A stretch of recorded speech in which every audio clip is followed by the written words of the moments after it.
Hello again, 1/400 scale enthusiasts. I have a whole other bunch of 3D printed miniatures from shapeways.com.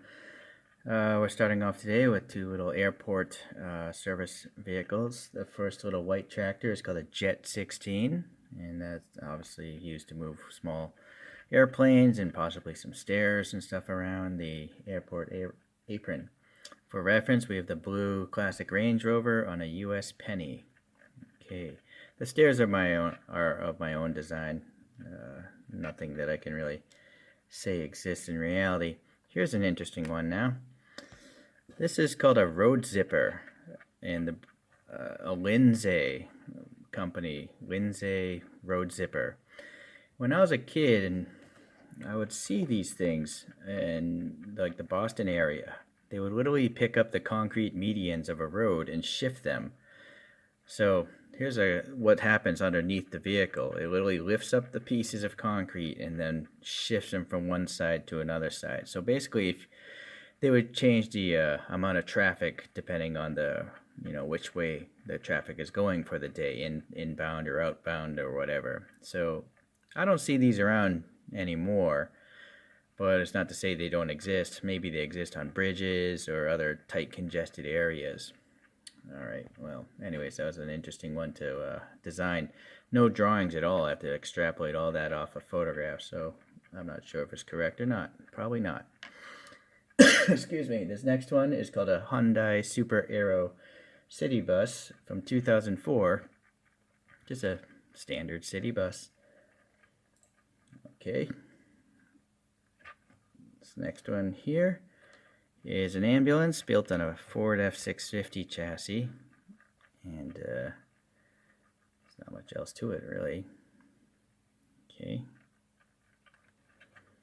Now this next one's cool. This is the world's largest commercial semi-truck. It's called a Tractomas. Well, it's called a Nicholas. I think that's the brand of company, Nicholas. And it's called a Tractomas TRL1010. So it's a 10 by 10 wheel drive semi truck. All 10 wheels are driven, I guess. So there's like a crazy office building on the back of the thing. I don't know what's going on inside of there, but I'm guessing you can put a lot of different things on the back. This little back section with all the brown weathering, I think those are just weights to keep the thing weighted depending on what it's pulling or something. Anyways, that was a lot of fun to model. I probably should put this earlier because it's usually found on airports. And it's a big fire truck. It's called a Rosenbauer Panther 4x4, ARFF. I don't know what the ARFF means. Active Response Firefighter or something? I don't know.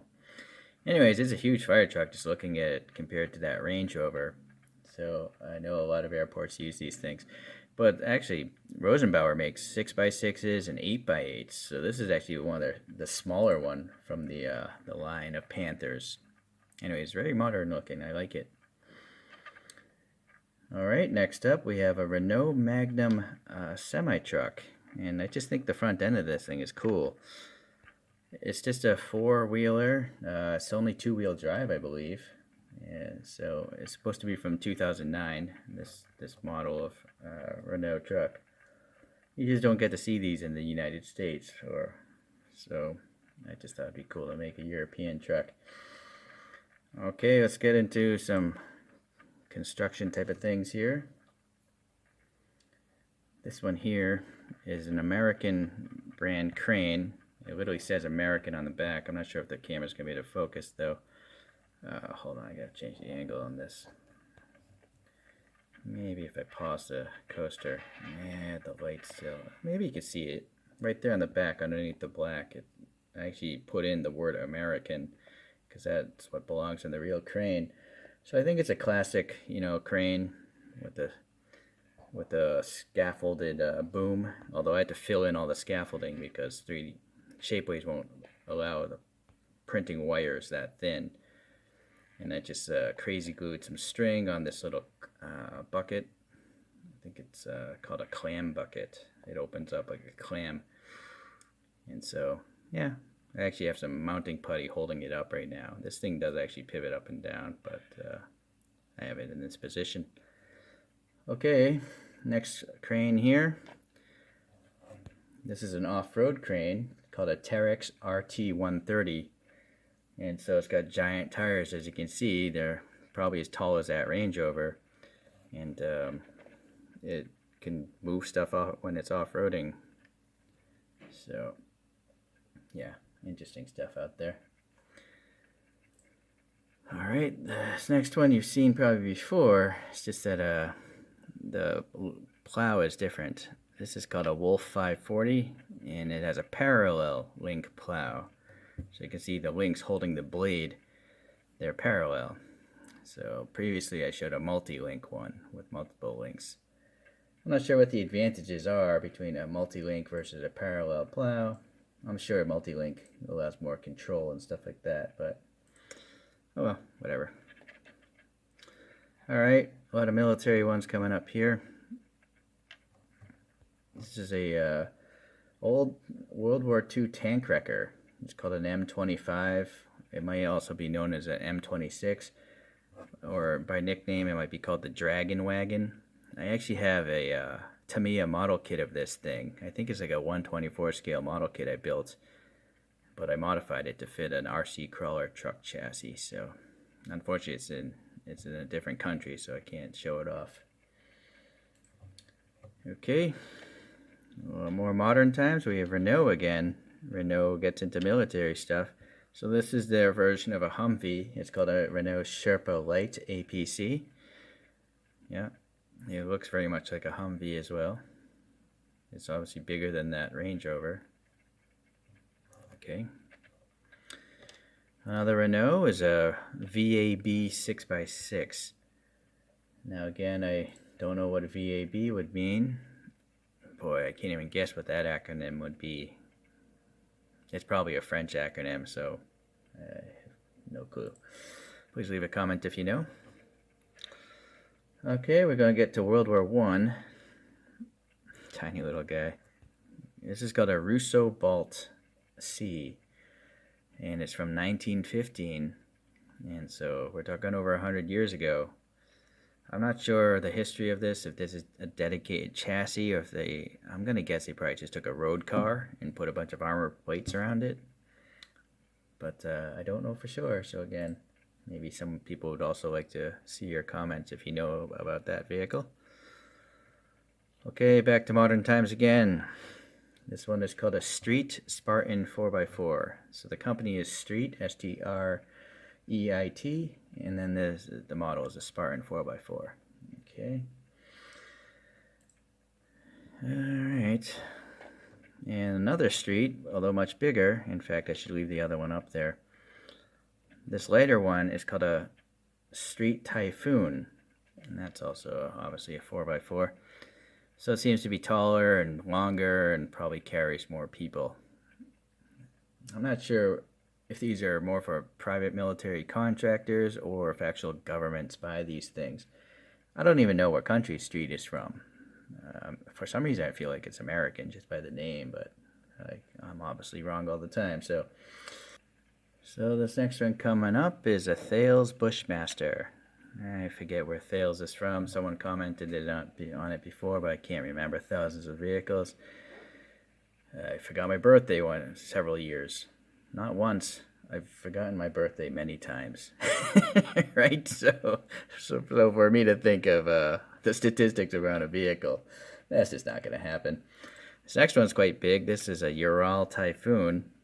And obviously it's a six-wheeler. It's an MRAP, mine-resistant, armor-protected.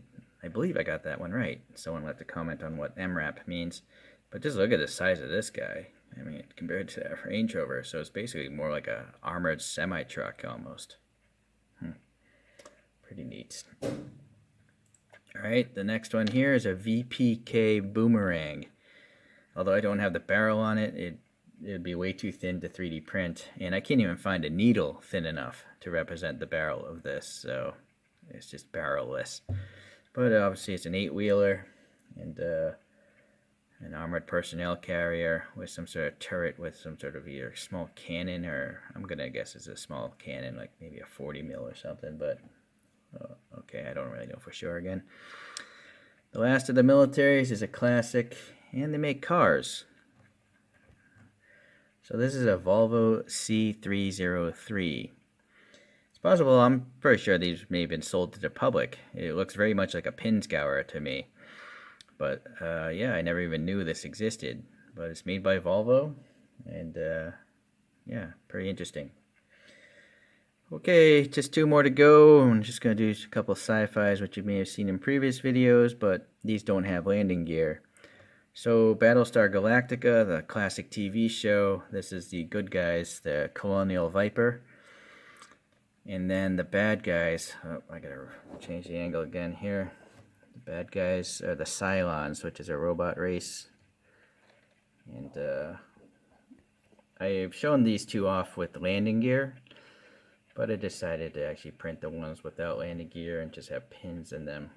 But the Cylon Raider is huge because it holds 3 humanoid robots, whereas the Colonial Viper just is a single-seater. So that's why they look that way. Let me arrange all these and we'll take a look at all of them in next to each other. So there they are, and just to let you guys know, if you're new to my channel, how small 1/400 is. This is a 1/64 scale Auto World Firebird. Or if you like RC cars, this thing's pretty cool. This is a 176 Skyline GTR. This is by Turbo Racing, and this is actually a drift car. That's why it has brass wheels. So on like smooth surfaces like glass, this thing is fully proportional, and it has a gyro. So it actually drifts pretty well. But yeah, I think you can get an idea how small, if I could focus, 1/400 is. Okay.